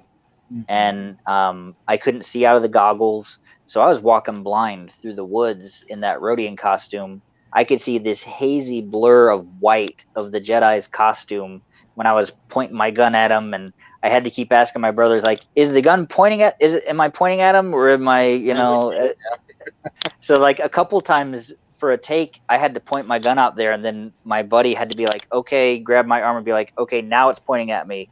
Kind of try to remember what that feels like. And I'd be like, okay, so like here, like there, okay. And then, okay, let's go. And then I'd call action, and then I'd go like that. So it would be pointed where the gun was supposed to point. And it was, the temperatures were really rough. And our lightsabers broke a few times when we were out there. My buddy's lightsaber, the glue that was holding the carbon fiber tube in his hilt, it just snapped. So like right in the middle, right when Vader was doing a good swing, the lightsaber just went, and we had to go find the blade. It fell in a creek that we were filming next to. That little creek that the probe droid flies over, actually. It fell off the hill down into the creek. When the blades broke. And we Vader face planted twice, because like Luke says, you can't see a thing in that helmet. So the cape chain snapped, so that ruined a whole day because we had to go and fix the suit. The belt buckle fell off, and we had to just duct tape it on, the big chunky square belt buckle for Vader. One of the times when the fight was going on, the belt buckle just went flying off, and we had to go searching for it for about an hour. So the sun went down, and that ruined our whole day of filming. Fortunately, we found it, but the next time we went out there, we had to just keep it on with duct tape, because the glue kept popping free, because the belt flexes, so there was no good surface for it to really adhere to. So we had to just kind of wad up some duct tape and like stick it on with some black duct tape and hope that it wouldn't go flying off again while we were fighting. And it was there were a lot of costume problems on location, particularly with Vader. But it looked pretty cool on screen, which that's the main thing. Once we were inside doing the green screen stuff, that's when the production got a bit easier, because we could just crank up the AC and you could just do stuff in the get the helmet off as often as possible, and because when it's 98 degrees outside, even when you take the helmet off of somebody or a rubber mask or whatever, that person is still just dying because they're like locked in an oven. Because with the Vader suit or the Stormtrooper armor or even that Rodian costume I was wearing, you're completely concealed. There's no skin or nothing breathable out there. It's like you're completely locked in all this stuff. Your senses are cut off. You can't hear. You can't hardly breathe. You can't see. Yeah. And it feels like being like with the Rodian especially. I can speak for the Rodian with what that felt like. I've been in the Stormtrooper armor before too, and that's uncomfortable. But with the Rodian, it felt like being locked in a car on a sunny day with the windows all the way up. You know, it's like it's that kind of, just like your heart feels kind of weird because it's so sweltering kind of heat. Right. And so it's pretty miserable. Right. I do have another question. Just kind of popped in my head. What gave you the idea of the Jedi kind of using the Force to the Stormtroopers to point their guns at Vader instead? Start shooting Vader. Yeah, it was kind of twofold. That moment came from my brother playing the Force Unleashed, and him how Starkiller would be like, "Your friend is a traitor," and if my friend is a traitor, then they'd start shooting. You know, would be like, "Kill your master," and then he'd turn and start shooting it. And then also I thought it would be kind of like, it would be sort of like a fun poetic turn of events if, like, when Darth Vader has this Jedi in his clutches, the Jedi basically lets Vader experience Order 66 himself, of having his own men turn on him when he wasn't expecting it and start shooting at him. So it's basically, it was kind of like a poetic symbolism of like, now Vader gets to see what Order 66, like, see how fun that is, Vader, you know? Right. And also the Force Unleashed thing of like, you know, using a mind trick in a bit more of a violent way instead of just kind of like getting out of a traffic ticket like Obi-Wan did in Episode 4. So probably something a Jedi is not supposed to do, but at this point, the Jedi kind of, he's not behaving exactly like a Jedi should. That's why the title was Fallen Jedi. The title was kind of a three-way title because it's like Fallen Jedi stood for the Jedi that fell during Order 66. The Fallen Heroes, it stood for Vong Zar, who was a fallen Jedi because he wasn't acting the way he was supposed to. And then it also represented Vader, the ultimate fallen Jedi, the chosen one who fell from grace and became Darth Vader. So even the title had a lot of symbolism to it. But yeah, that little mind trick was to show that, like, it was really just to have kind of a cool Force power moment for Vong Zar. Also to explain why he doesn't just die there, and it's like, okay, well, that's the movie, folks. You just saw Vader kill two people, and that's it. You know, have fun, tip your waitresses. You know, we wanted more story, but also it was a way to kind of show that he was already starting to kind of make certain decisions that a Jedi maybe shouldn't make, so that when he has his redemption at the end, it means something.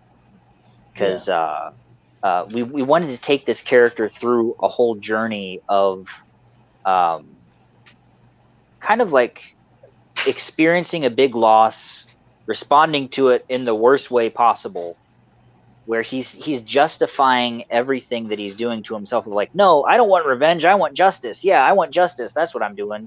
But he's really acting like a Sith, just killing people out of anger because he's trying to get Vader's attention, to draw him out, just so he can kill Vader because he's angry at him. Because he's angry Vader took his sight, he's angry that he took his Padawan, he's angry that he destroyed the Jedi Order. And he wants payback. And that's not what a Jedi is supposed to want. Even Vader in the film, he's like, revenge is not the Jedi way, you shouldn't be wanting that. He kind of taunts him with it, you know? And then at the end, when he kind of comes back to himself and realizes Yoda was trying to warn me about this all those years ago when I had this vision of fighting something I couldn't see in the forest, which also is that in itself is kind of like a metaphor for fighting the things we can't see in ourselves, like the dark things in ourselves, that it's like the bitterness and holding on to grudges and that kind of stuff that will destroy you if you dwell on it, but you need to overcome that stuff even though you can't see it. And so then when he remembers that, that's when he kind of comes back to his Jedi self, and that's when he was able to kind of blow Vader back with the Force push.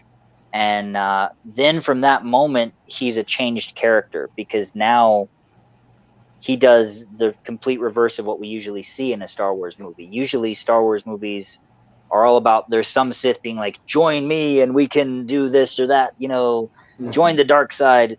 But then we did a reversal on it, where when Vongzar is a good guy again, he's not trying to save himself. He's trying to save Anakin. He's reaching out to Anakin, being like, Palpatine's manipulating you. You can still be the chosen one that you're meant to be. It's not too late. You can come back. He's not saying that because he's like, please don't kill me. I don't want to lose. You know, he's saying it because he's actually trying to save Anakin at this point, because he's made that turn of becoming a Jedi again. And then when Anakin's like, no, I think I'm just going to kill you. And then it's like, oh, crap, I'm going to try to defend myself, but I know I can't win. And he's more disappointed that, like, he wasn't able to save Anakin, rather than he's like, oh, crap, I'm about to die, you know? And so, but then there's still that little bit of, he's still holding on to the past, not forgiving himself for, you know, he isn't forgiving himself because he feels like he failed his Padawan. And then that's why we had the whole netherworld of the Force thing, where his Padawan that's been over there for a while now, she's kind of like in Jedi heaven basically, and she's like, you're almost there, but like you got to let go of this. You got to let go of this past stuff, kind of like how Yoda said, you have to let go of whatever, like, of what you fear to lose. You have to let go of stuff and be at peace. That's the whole Jedi philosophy, is like, be at peace with everything. Let go of any problems that you're having. Even let go of your attachments, you know. But he's thinking like, I don't know if I can do that. And then that's why she starts doing the Jedi prayer with him. That's the old Jedi mantra from the EU that they start reciting. So it's almost like a prayer right there at the end when he's reciting that, because we wanted it to be kind of a symbolism of someone who's fallen away from their faith. They've gotten themselves in a bad way, and then right at the end they get their heart right, even though the place they've gotten themselves into, they still suffer the consequences of it. He still does die, because he shouldn't have been there in the first place fighting Vader, because if he'd been being a good Jedi, he wouldn't have been seeking revenge, and he wouldn't have gotten into this jam. But at the very end, at least, like, his soul can be saved, you know, figuratively. And that's the whole metaphor of the movie, is letting go of that bitterness, letting go of your anger, and basically getting yourself right, coming back to your faith. And that was like the overarching theme for him. And then for Anakin, it's kind of a, how did Vader go from being Anakin and twirling his lightsaber around all cool to being this stiff guy that's just kind of like hobbling at Obi-Wan in Episode 4? It's like, it's because the Emperor gave him a good zap and was like, hey, stop being a moron. You can't be Anakin anymore. You're messing up the servos in your arms when you try to twirl your lightsaber too hard. So you need to find a new way to fight. So you need to be a bit more stiff and let your servos catch up with the power you're swinging with, because when you're trying to be Anakin, you're moving too fast and it's stripping all the gears in your elbow, you know, and you can't do that, you know. I'm tired of rebuilding you. So it's kind of like both characters have their arc throughout the movie. Right. Now, you've seen the reimagined fight between, right? Yeah, SC-38. Yeah. That's a pretty cool scene. Yeah. I would love to be able to like make it put it into the DVD you know, Yeah. so I can watch it. Yeah, You know, I think someone's made a cut like that. I think it was on some fan site for a while where someone had episode 4 and they cut that into it. Oh, And okay. I think That would be so cool. they had like the special edition, but like they took out Greedo shooting first and they added Right. SC-38 in there to Oh, make like nice. the ultimate special edition cut. Right. So but yeah, That's cool. So as the creator and director of Vader Reviews channel, you have to pick out those movies too for Vader to review them, right? Yeah. We me and my brothers, we work on that stuff, and it's becoming harder and harder because at first we were having a lot of fun, just kind of like, you know, doing the typical YouTube reviewer thing of like, hey, let's make fun of stuff and tear it apart, you know. Yeah. But then we ran out of.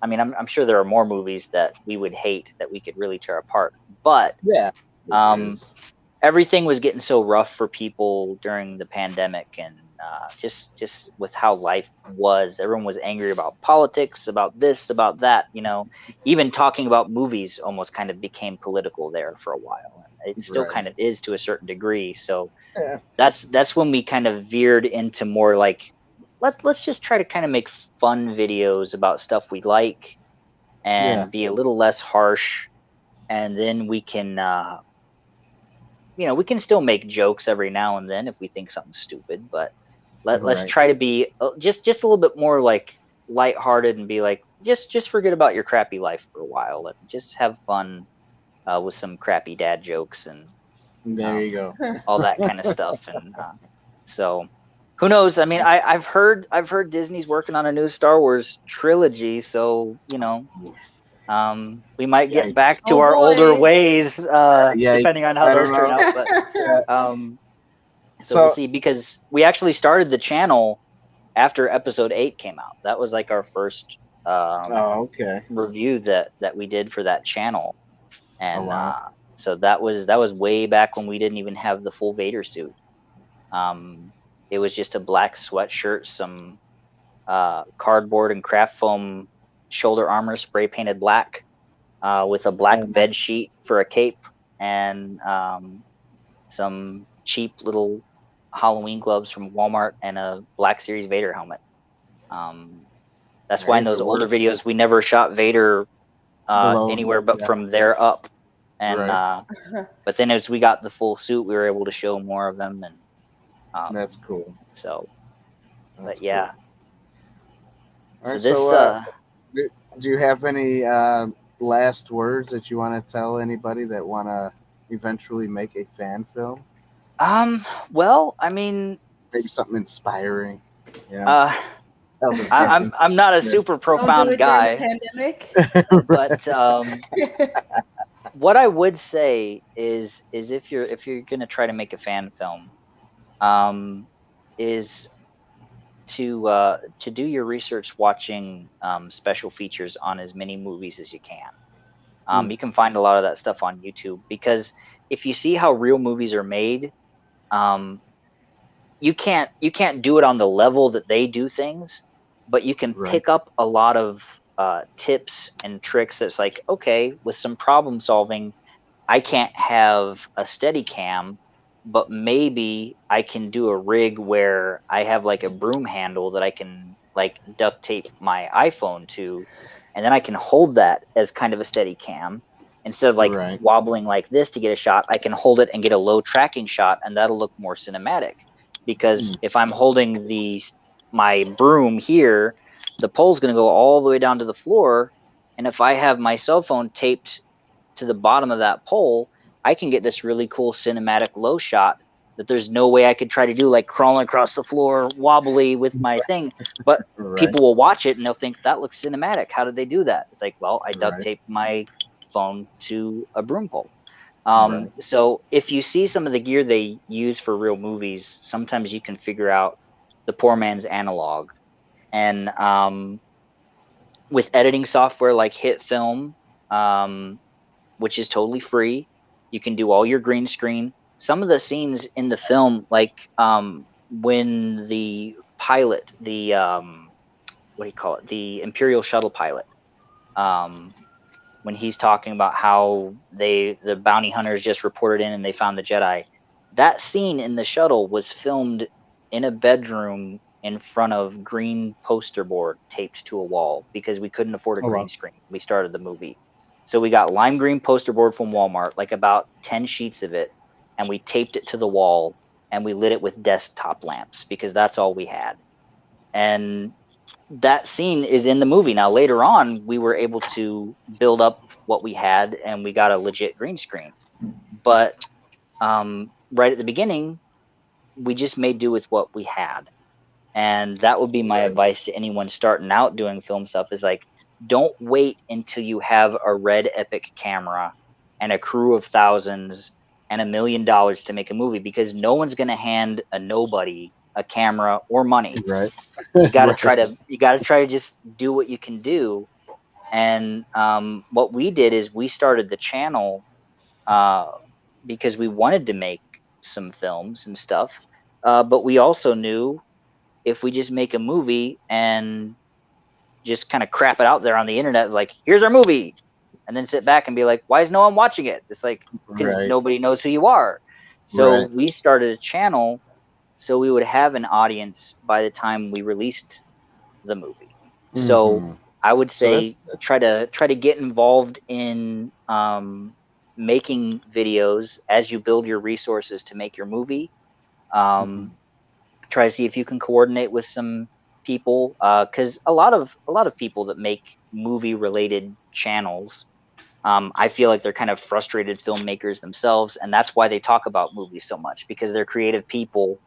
And it's like, man, I wish they would have done it this way, because you're being a writer in your head. You're planning what would have been cooler to you if, say, in Jurassic World, they didn't have the T-Rex get his butt kicked so many times. You know, it's like you're thinking like, the T-Rex should have won. That would have been cooler if the T-Rex won.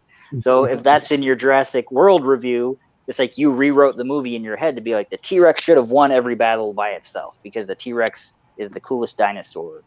Objectively, that's just a fact.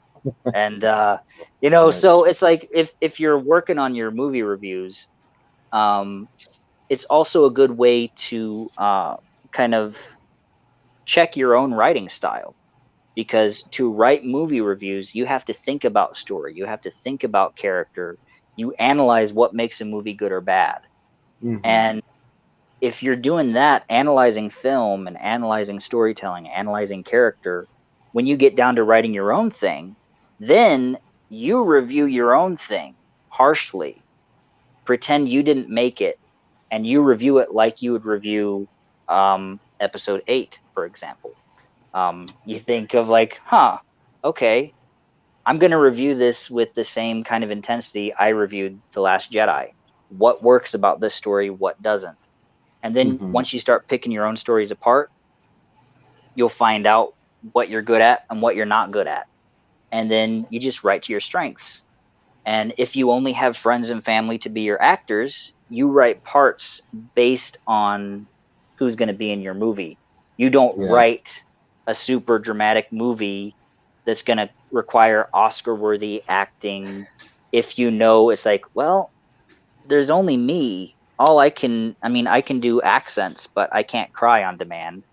So if you'll notice, I never wrote a dramatic scene where Faust had to cry, because I was playing Commander Faust, and I knew like, I've never tried to cry on camera before. I don't want to make a butt of myself. So I think I'll do what I know I can do, which is fake a weaselly British accent and deliver dialogue, because I have a good memory for dialogue. So I gave him a big speech.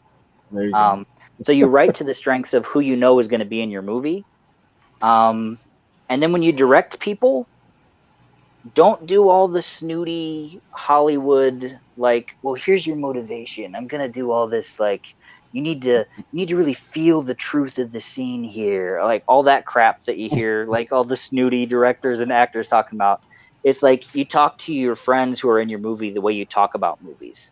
Like me and my brothers and my friends, we talk in movie quotes to each other. We're like, remember, it was like in that episode of Deep Space Nine when, you know, when the Jem'Hadar came in there and then Cisco was like this or that. If you have a moment you're going for in your movie, you talk to your friends that way to explain it to unprofessional, to like friends that are not professional actors that are being in your film. Mm-hmm. So like if there's a film that has this specific dialogue, like I explained to my friend who played the Jedi, the tone I wanted when he's trying to turn Vader back to the light. When I wrote that scene, it's going to sound really silly, but I heard it in the voice of Chakotay from Star Trek Voyager. Okay. The dialogue, the rhythms of how it was said.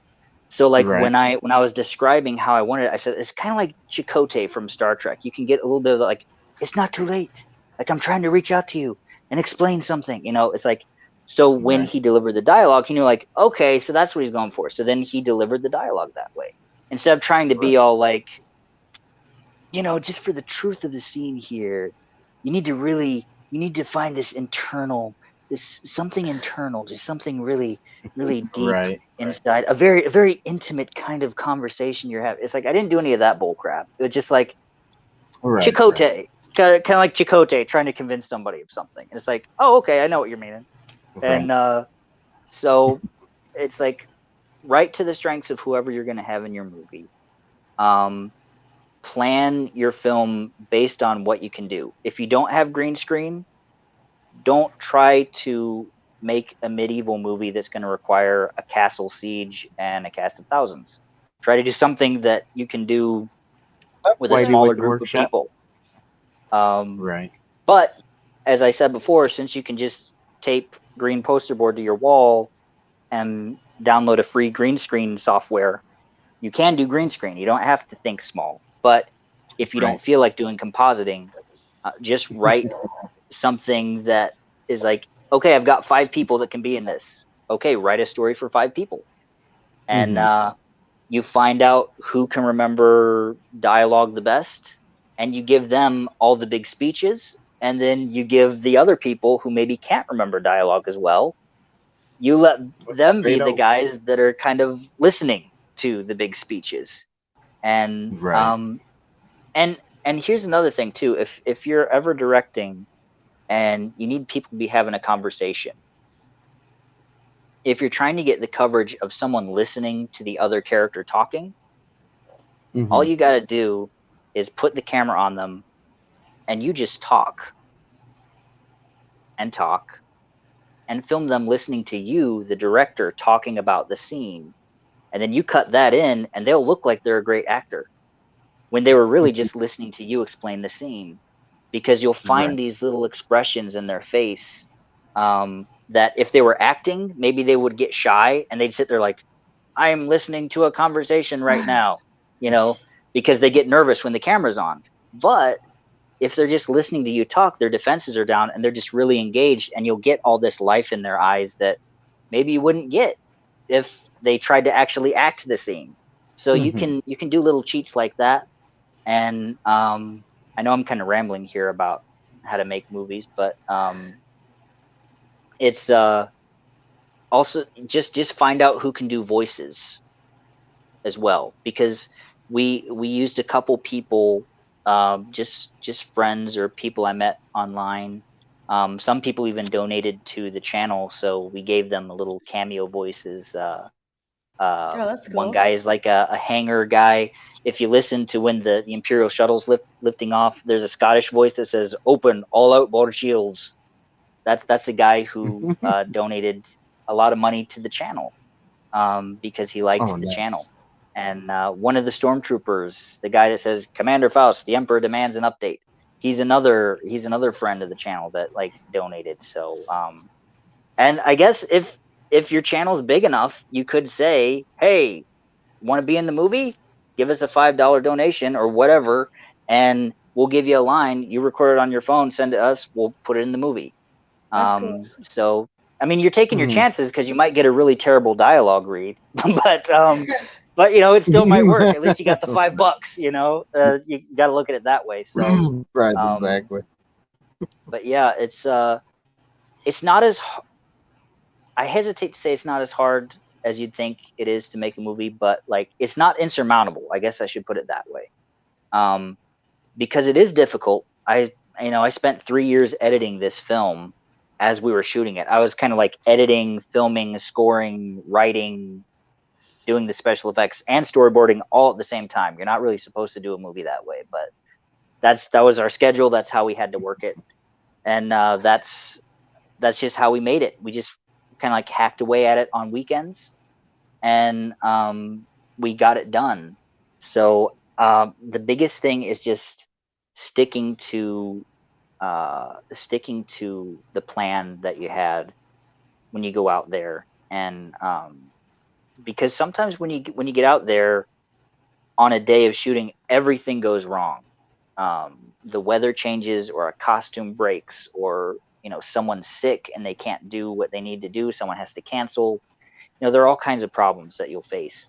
But the big thing is to not give up on it, and just as corny as it sounds, keep believing in the project, even when it feels like you'll never finish it. And the other big thing I would say is try not to have a pandemic start right in the middle of your production, because if you have too much time to think about your film, you'll keep changing it too much. Because that was a problem on this movie. I did have way too much time.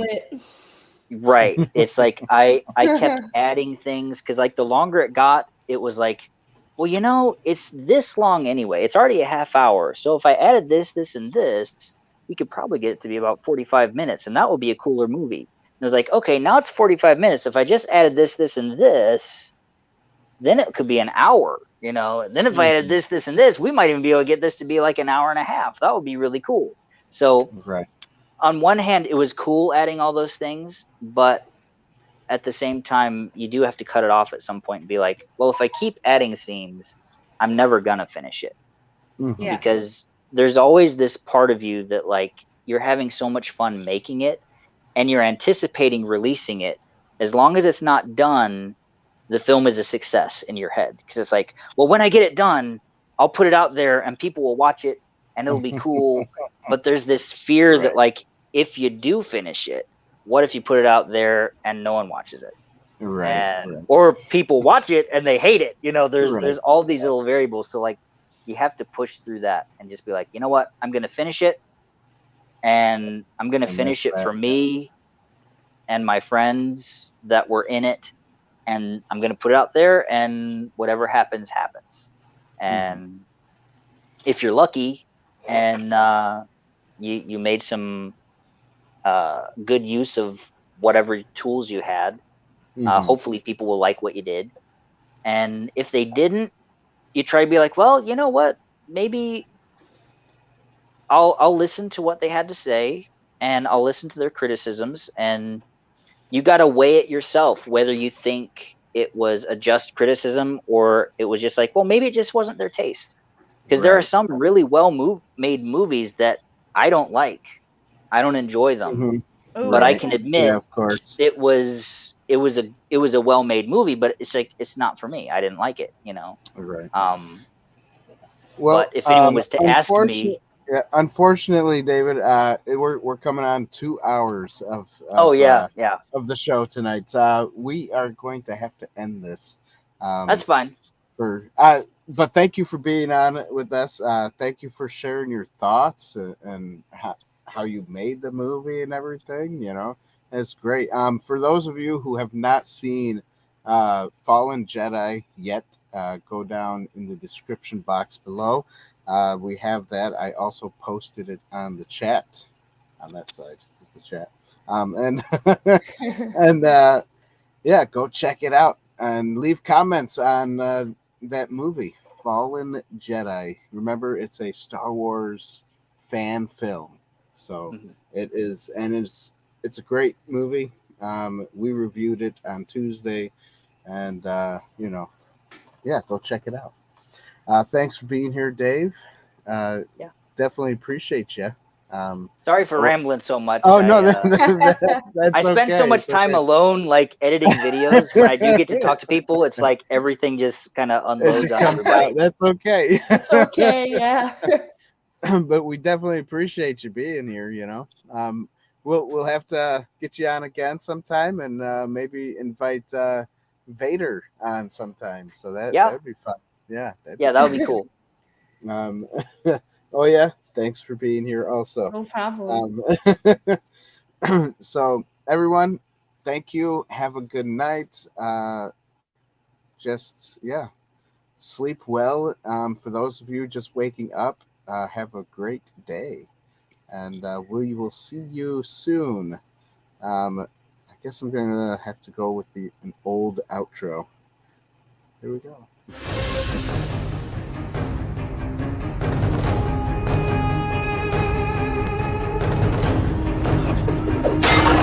Are you not entertained?